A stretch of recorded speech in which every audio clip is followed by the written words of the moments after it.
Hi, welcome to Big Guy Boards. This video is going to be about how to progress from a beginner to a more beginner intermediate surfer. There's loads of really good videos out there on technique that focus really on technique and how to improve that. This video is going to focus more on equipment. If you're not on the right equipment, it doesn't matter how good your technique is, it's really going to slow your progress.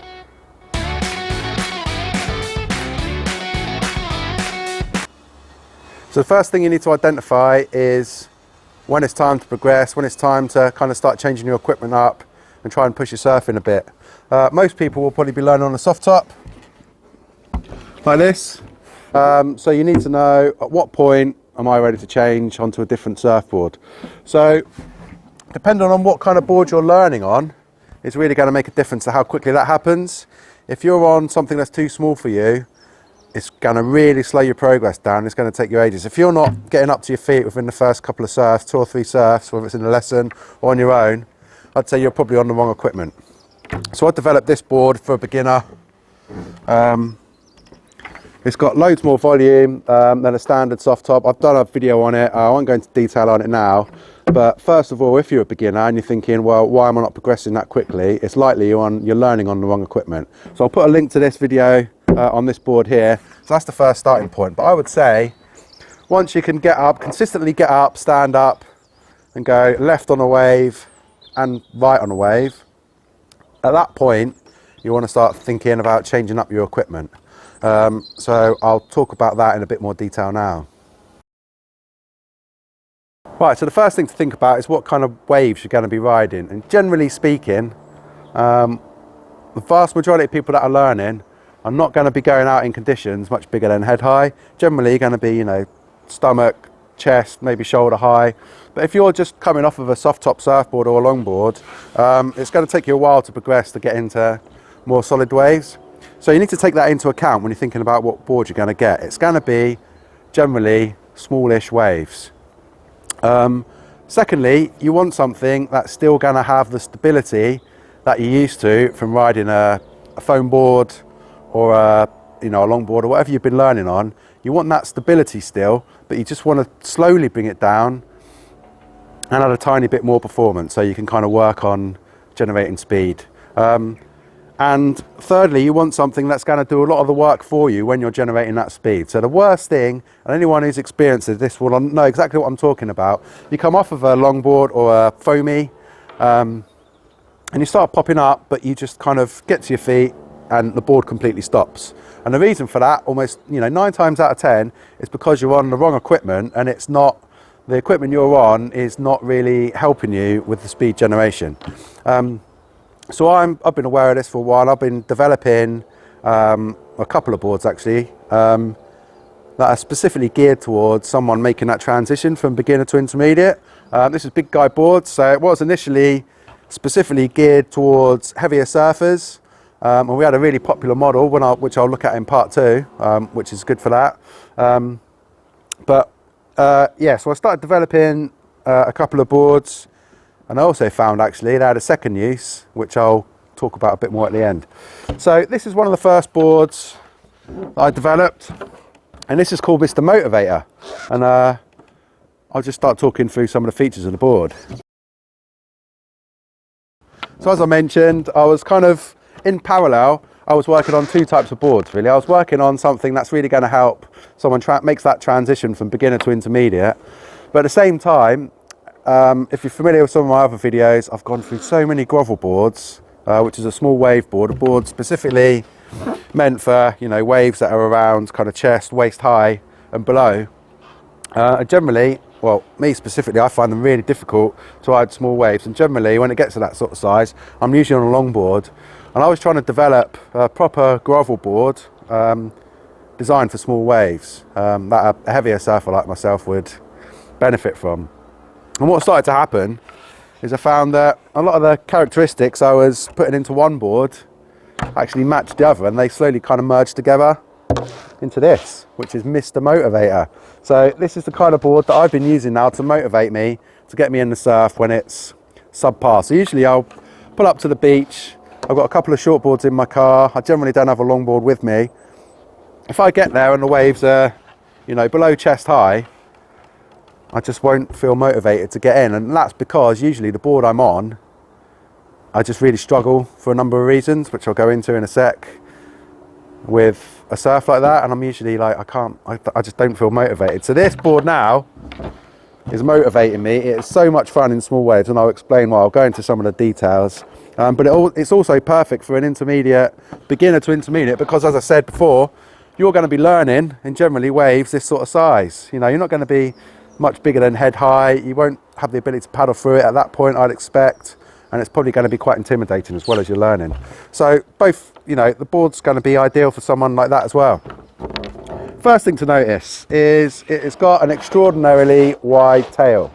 So this board has been specifically designed for smaller, weaker waves. So a lot of the boards people are learning on as beginner to intermediate are designed more as all-round boards. So they're designed to go in shoulder, head high plus, but that's not going to suit someone still at the kind of beginner moving on to an intermediate stage, because they're not going to be surfing those waves. So all the features that make a board go in slightly better waves are just not gonna completely ruin the experience for a beginner surfer. So what you really want as a beginner is something that's going to help you generate and maintain that speed and do a lot of the work for you, and just get you up and going in weaker waves. So this wider tail block is perfect for generating and maintaining speed. So the board's going to do loads of the work for you then, and it's not going to be a massive shock when you come off a softboard or a longboard.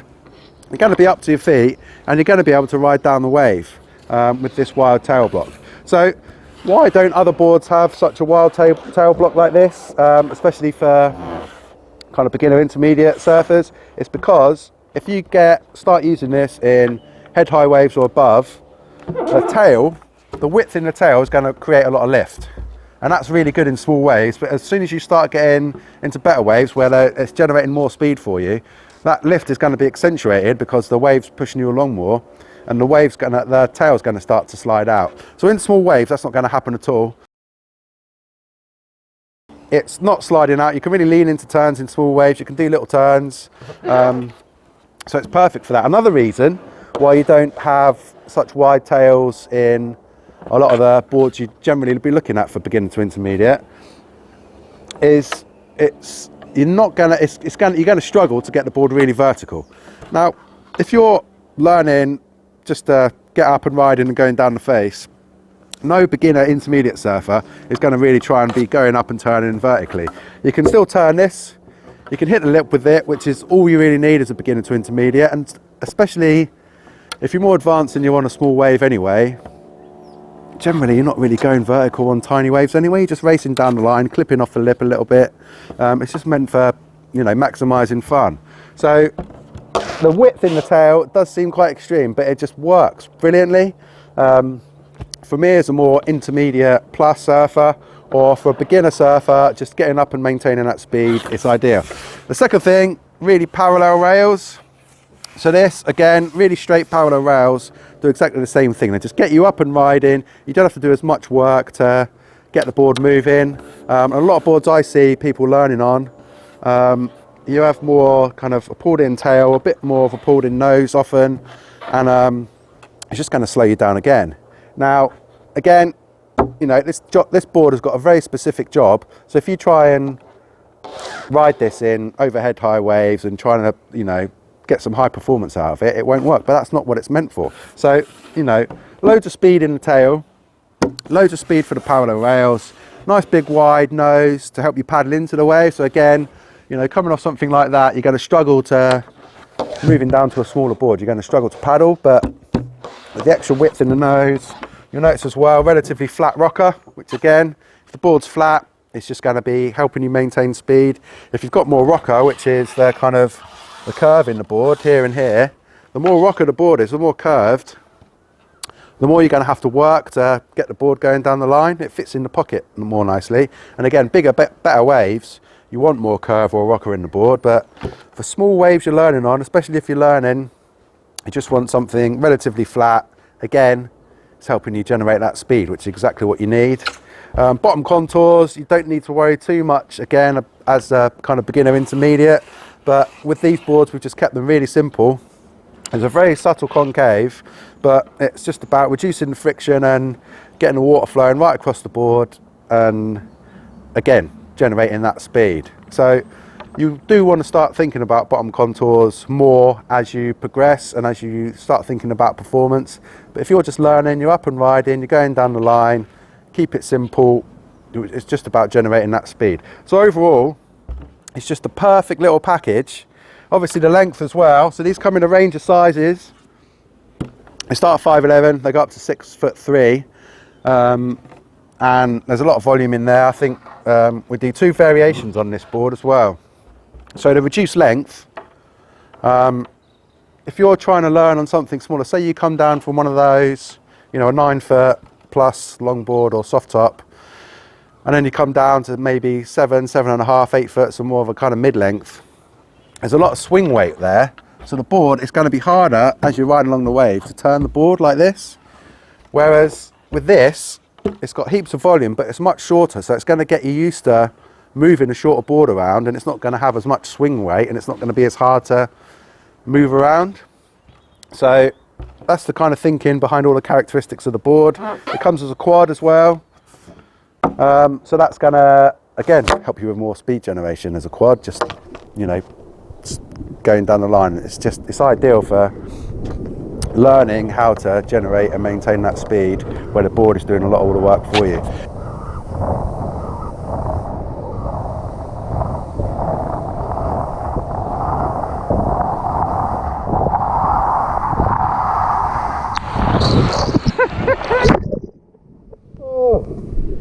It's a relatively wide board as well.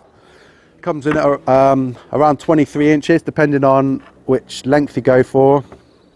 And the thinking behind the added width is, if you're coming off a board like this, a soft board or a long board, the width is going to give you more stability when you're popping up. So the wider the board, the less it's going to do that.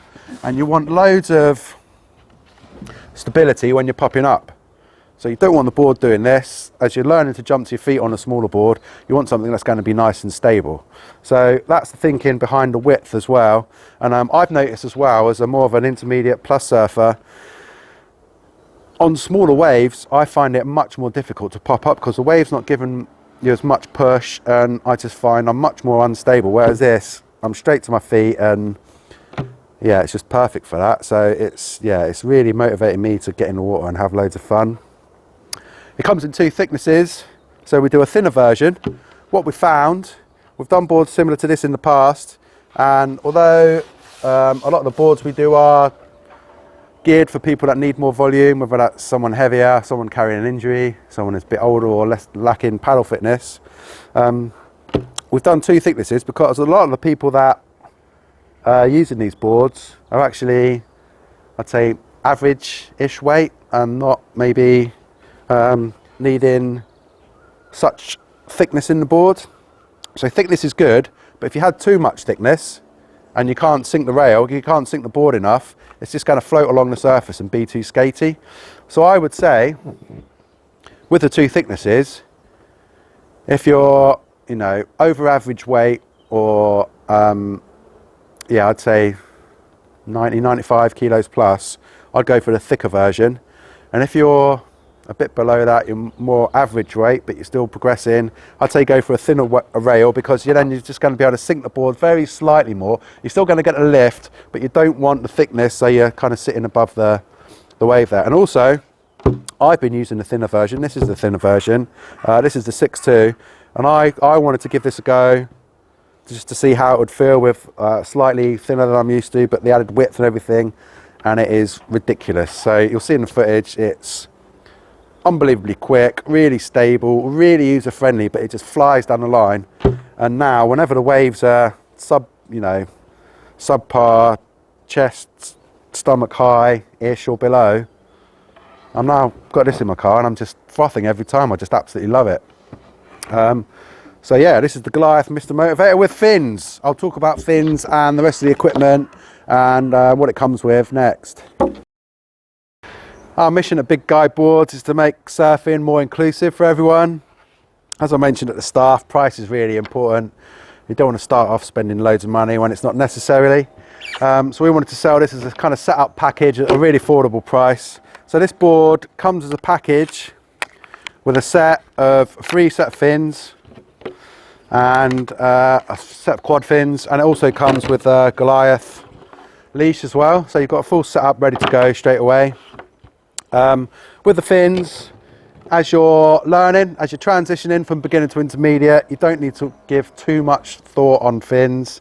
These ones will work for you initially as you start learning. I'm riding this board with a Goliath fin, so as you start to progress, you might want to start thinking about different fins. So if you're a heavier surfer, 90, 95 kilos plus, I'd definitely give some thought to some larger fins. So we do a double XL set, a Goliath set of fins. They're really going to help you more with speed. Again, I keep talking about speed, but it's so important. And drive down the line, and also hold as well. And we do those fins at a discount price if you buy them with the board as well. So that's available exclusively at bigguyboards.com.